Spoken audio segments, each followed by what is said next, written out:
Hello, and welcome to Mortgage Solutions. I'm your host, Mark Rigney. Today, we're going to educate you on home inspections and the integral part they play in purchasing a home. Now, a home inspection is a limited examination of the condition of a home, often in connection with the sale of that real estate. This is usually conducted by a home inspector who has the training and certifications to perform such inspection. The inspector prepares a written report and delivers it to a client, typically the home buyer. Now, the client then uses that knowledge gained to make informed decisions about their pending real estate transaction. The home inspector describes the condition of the home at the time of inspection, but does not guarantee future condition, efficiency, or life expectancy of those systems. In our studio today, we have a certified, licensed, and bonded home inspector, Scotty Stevens from Clear Pathways Home Inspections. By paying attention to today's show, you can save yourself a lot of time and money if you know what to expect and what to look for when selecting a home inspector. Hi, Scotty. Welcome to the show. We're excited to have you. Thanks for having me. Scotty, why don't we start by describing exactly what does a home inspection cover? Pretty much on a home inspection, Mark, it's basically a good general idea as far as the condition of the home at the time of that inspection. Our goal is whenever we do a home inspection is to actually go through the house, help educate the actual potential buyer as far as about their house, any type of potential problems that there might be there, and just basically go over a general idea as far as everything about their house, whether it's maintenance, different repairs that might be there, something that might cause a risk as far as safety, safety concerns. And our personal motto is basically a peace of mind. That's what our goal is. That's what should be for every home inspector, correct? Exactly. Yeah. Yes. You should get a peace of mind with it. And it's definitely, it's in my opinion, it's definitely a good idea to have a home inspection, just to help have peace of mind about that purchase of what you're going to be Now, getting. say I'm a potential buyer. What should I look for when I'm potentially interviewing home inspectors? What type of communication skills am I looking for, so on and so forth? That's a good question, Mark.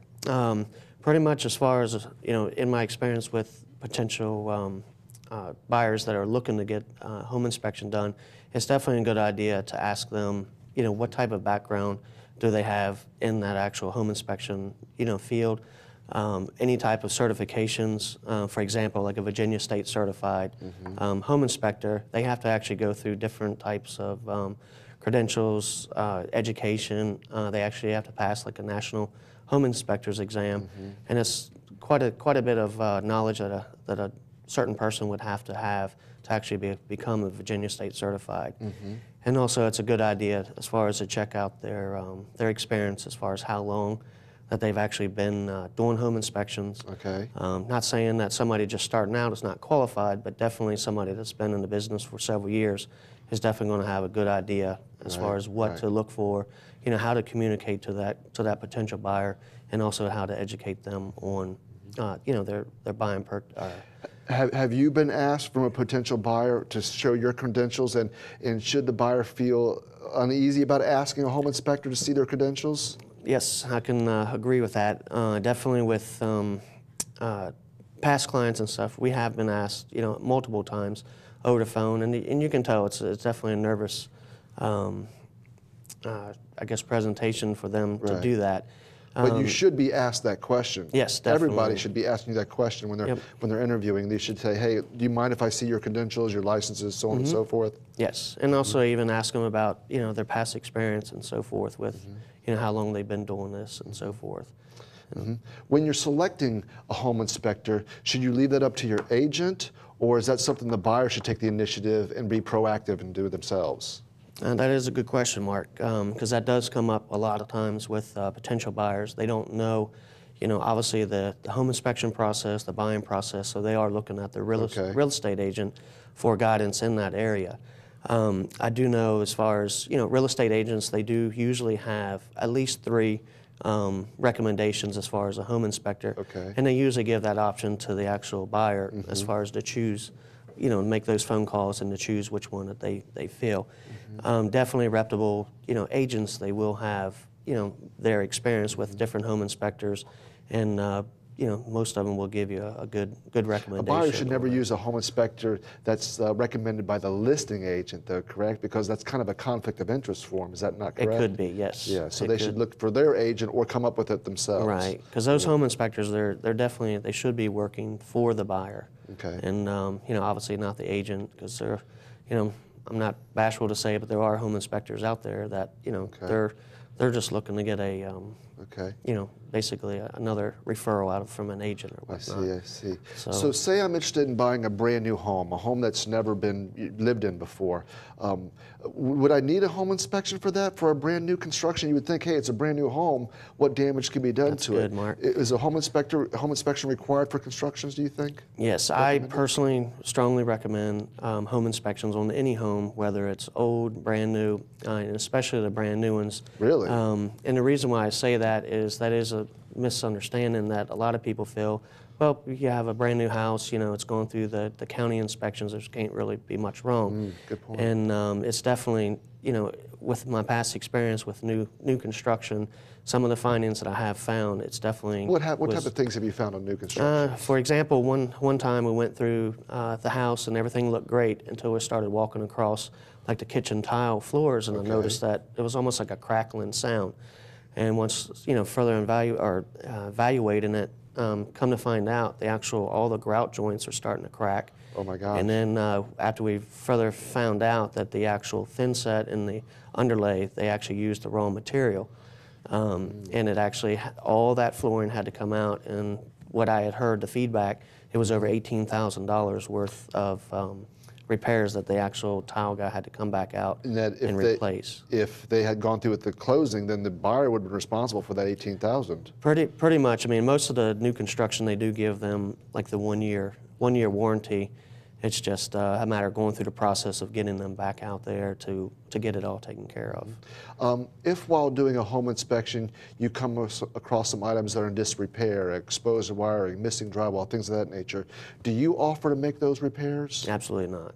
Absolutely not. Why not? That's with my professional experience, it's definitely a conflict of interest. Okay. My job is obviously to identify those type of problems and then recommend as far as further evaluation, whether it's from an electrician, a licensed plumber, a licensed contractor, whatever the actual problem exists from there. Now you mentioned conflict of interest.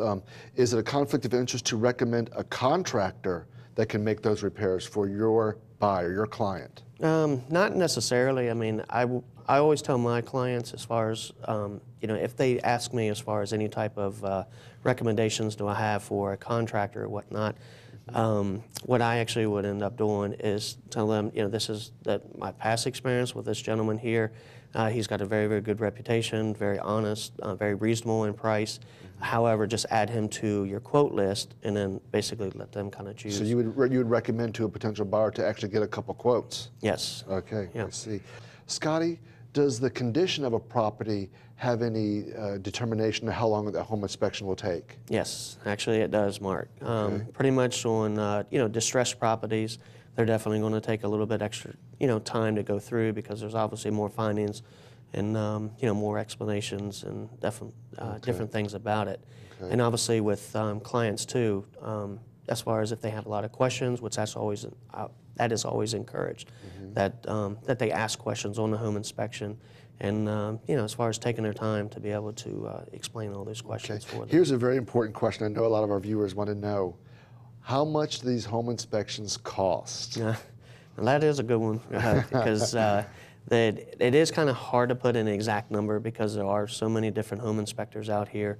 Some of them you have that are actually local in this area, and then others they might have a little bit price range of a difference. The average home inspection, I would comfortably say, would probably be between $300 and about $400 to $500, somewhere in there.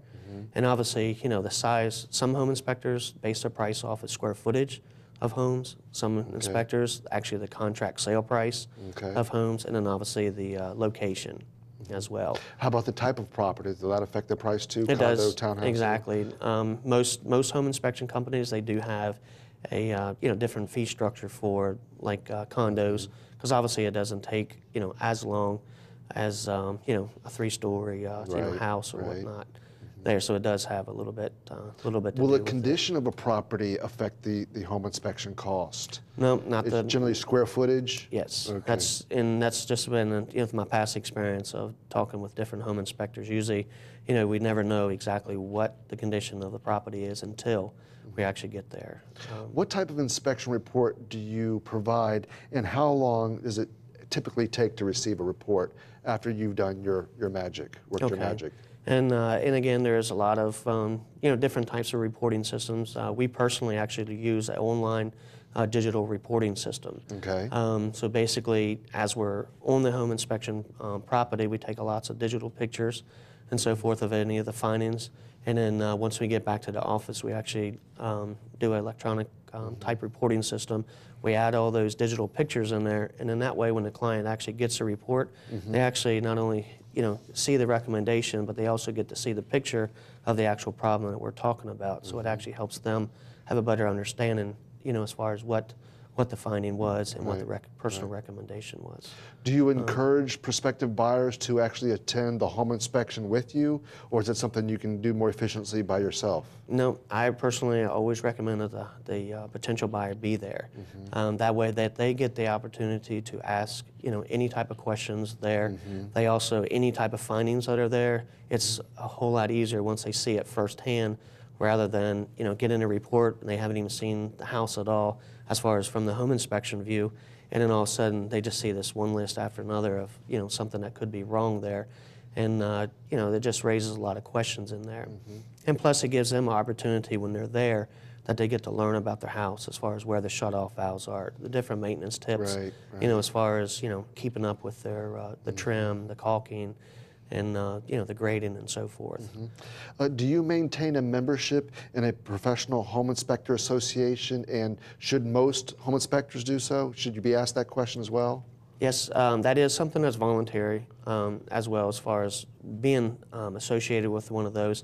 I'm personally with ASHI, which is American Society of Home Inspectors, and the reason why I chose them is just they have a very good code of ethics, and they hold me accountable to, like, in the past you asked me about if I would ever, request that or submit an offer or something To about make repairs? to make repairs. Okay. And that's one thing that, with ASHI that they tell me that I cannot do, and not, not stand by. So most home inspectors should be part of some type of organization, correct? It's always a good thing, just because they do require continued education, and they also have a good structure that they have to abide by. So that's why we pretty much went that route, to go there. As a licensed originator, I'm required to maintain so many hours of education per year to keep my license update. Are you required to do so? Yes, we are. Throughout the year, we have to have continued education credits, and we actually have to submit them on a yearly basis. And then, obviously, if we do not keep up with those things there, then we lose our membership there. And it just helps us out, because obviously the whole market changes quite a bit, and then once you're into it for the whole time, it's always a good idea to get refreshed on different things, and also there's so many new things coming out that it's great to get educated on those as well. So a home inspector should have good communication skills, is that correct? Absolutely. Yeah. Yes, that is something that that I feel strongly about, because obviously if you're talking to a potential buyer, you have a lot of different emotions going on. They're excited, they're nervous. It's hard to tell what they've been in the past, and you want to make sure that you're, very, very clear on what you're explaining, how you're answering their questions, and, just more or less making them have that peace of mind and have that understanding. Because if you don't give them the time or whatnot, you don't want them, once they leave there, not to have a good idea if that's a good, potential purchase. Or Has it been your experience that buyers should be asking you a lot of questions on tips on how to maintain the property, or how long the